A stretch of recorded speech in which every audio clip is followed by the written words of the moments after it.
Hello everyone. आज हम बात करेंगे मैजिक बुक के 18वें अध्याय की, जिसका नाम है जादुई कार्यसूची। ये लेसन बहुत ही आसान है, आप इसको आसानी से कर सकते हैं। चलिए देखते हैं लेखिका जी के विचार। अगर आप इस बारे में सोचें तो दरअसल कृतज्ञता आपकी सबसे अच्छी मित्र है।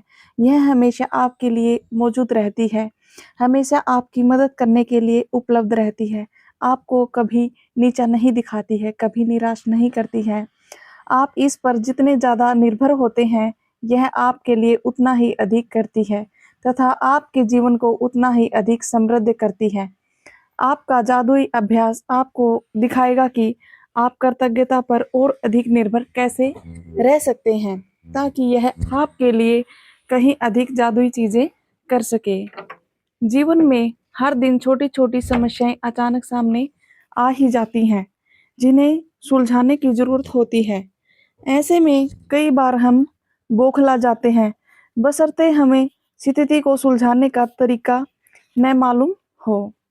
शायद आपकी समस्या यह है कि आपके पास उन सारी चीज़ों के लिए पर्याप्त समय नहीं होता है, जो आपको करने की ज़रूरत है। साथ ही आप इस बात को लेकर परेशान रहते हैं कि एक दिन में सिर्फ 24 घंटे होते हैं। संभवतः आप काम के मारे बौखला रहे हैं और अधिक खाली समय चाहते हैं, लेकिन आप इसे पाने का कोई रास्ता नहीं देख पा रहे हैं। हो सकता है आप घर पर रहकर बच्चों की देखभाल कर रहे हों और परेशान या थके हुए महसूस कर रहे हों, लेकिन आपके पास फुर्सत के पल निकालने का कोई साधन न हो। हो सकता है कि आपके सामने कोई ऐसी समस्या हो जिसे सुलझाए जाने की ज़रूरत है, लेकिन आपको ज़रा भी अंदाज़ा नहीं है कि इसे सुलझाने के लिए किस ओर मुड़ा जाए। हो सकता है कि आपकी कोई चीज़ खो गई हो और आपने उसे खोजने की सबसे अच्छी कोशिश की हो, लेकिन किस्मत ने आपका साथ नहीं दिया। या हो सकता है कि आप किसी को खोजना चाहते हो, जैसे आदर्श पालतू पशु, आदर्श बेबीसिटर, बेहतरीन हेयर ड्रेसर या अद्भुत दंत चिकित्सक या कोई डॉक्टर। या सर्वश्रेष्ठ प्रयासों के बावजूद आप अपनी ज़रूरत के व्यक्ति को न खोज पा रहे हों। अगर आपको मेड चाहिए या आपको कोई अच्छा सूट चाहिए, ड्रेस चाहिए, तो आप इसको इस अभ्यास को यूज़ कर सकते हैं। हो सकता है कि आप असहज स्थिति में हो, क्योंकि किसी व्यक्ति ने आपको कोई ऐसी चीज़ करने को कहा है जिसे आप नहीं करना चाहते और आप नहीं जानते कि उसकी बात पर कैसे प्रतिक्रिया करें। या हो सकता है कि आपका किसी से कोई विवाद हो गया हो और सुलझाने के बजाय परिस्थितियाँ बिगड़ती नज़र आ रही हों। यह जादुई कार्यसूची अभ्यास रोज़मर्रा की किसी भी प्रकार की छुट-पुट समस्याओं में आपकी मदद करेगी। जब आप यह न जानते हों कि क्या करना है, या जब आप बस यह जानते हों कि आपके लिए कोई चीज़ की जाए, ऐसे परिणामों को देखकर आप दंग रह जाएँगे। जब आप कृतज्ञता की जादुई शक्ति को आकर्षण के नियम के साथ मिला देते हैं, तो लोगों, परिस्थितियों और घटनाओं को आपकी इच्छा पूरी करने के लिए दोबारा व्यवस्थित होना होगा। आप यह नहीं जान पाएँगे कि यह कैसे होगा, यह आपको कैसे दिया जाएगा, लेकिन यह आपका काम नहीं है।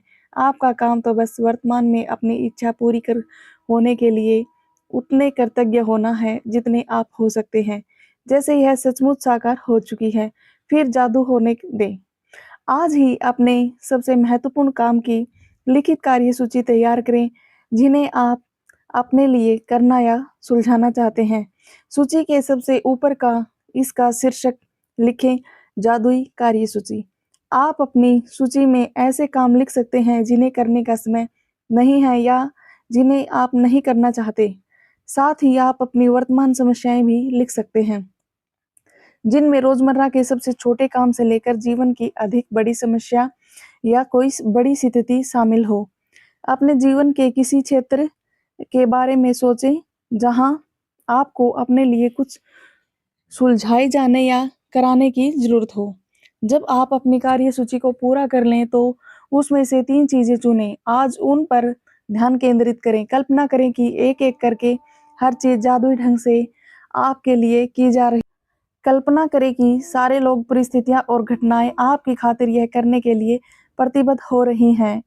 विश्वास करें कि यह हो चुका है और आपको अपनी 3 चीज़ों में से प्रत्येक के लिए कम से कम 1-1 मिनट निकालनी है और विश्वास करना है जैसे कि ये सब काम हो चुका है और अधिक से अधिक कृतज्ञता महसूस करनी है। लेकिन अपने मनचाहे काम को जादुई कार्यसूची में लिखना बहुत शक्तिशाली होता है।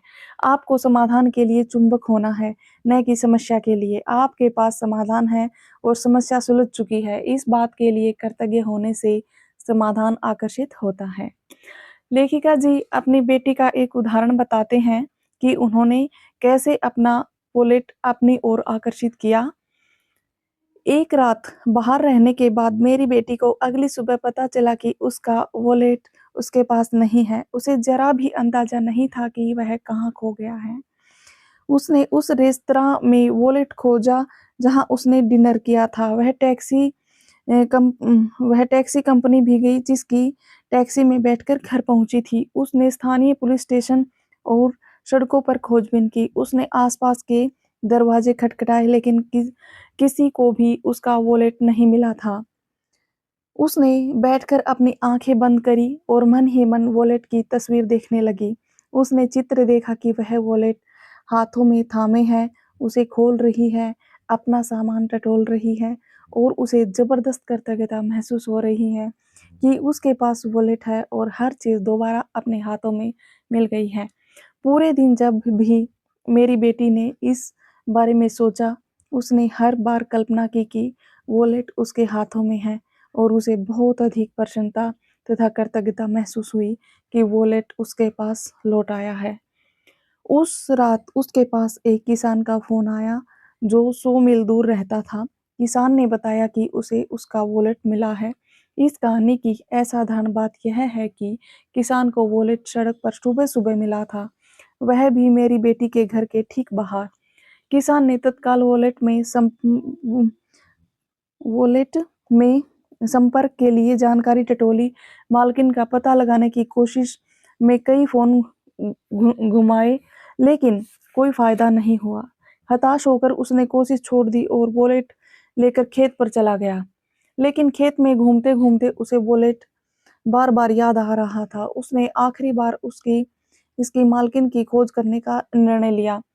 उसे एक पर्ची पर एक व्यक्ति का नाम दिखा और उसके नाम को मेरी बेटी के सरनेम के साथ मिलाकर डायरेक्टरी सर्च को फोन किया। उस नाम और सरनेम वाला एक ही नाम था। किसान ने उसी फोन नंबर को घुमाया और वह मेरी बेटी के पिता का फोन नंबर था। हम यह बात आज तक नहीं समझ पाए कि उस किसान को वह नंबर कैसे मिला, क्योंकि यह अनलिस्टेड नंबर था। इस घटना के बाद हमने कई बार डायरेक्टरी असिस्टेंट को फोन करके पूछा और हर बार यही प्रतिक्रिया मिली कि माफ करें, इस नंबर से कोई नंबर नहीं है।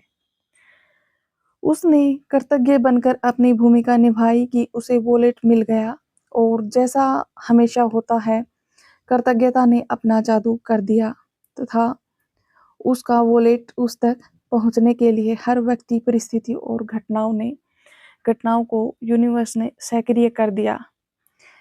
देखिए, कृतज्ञता की जादुई शक्ति आपके इस्तेमाल के लिए भी उपलब्ध है। अगर आप विश्वास करेंगे तो ये पूर्णतः आपके विश्वास पर है और हमेशा रही है। आपको तो बस इसे अपने लिए खोजना है और इसका इस्तेमाल करना है। ये हमारा अध्याय यहाँ पे खत्म होता है और इसका अभ्यास है नंबर 1 पे है कि सुबह उठ के 10 नियामतें लिखनी है और इनको धन्यवाद करना है। दूसरा जो लेसन में था कि अब एक कार्य सूची बनानी है और उसके बाद है कि 3 काम चुन लेने हैं और उसको एक-एक करके कल्पना करनी है कि हमारा काम हो चुका है।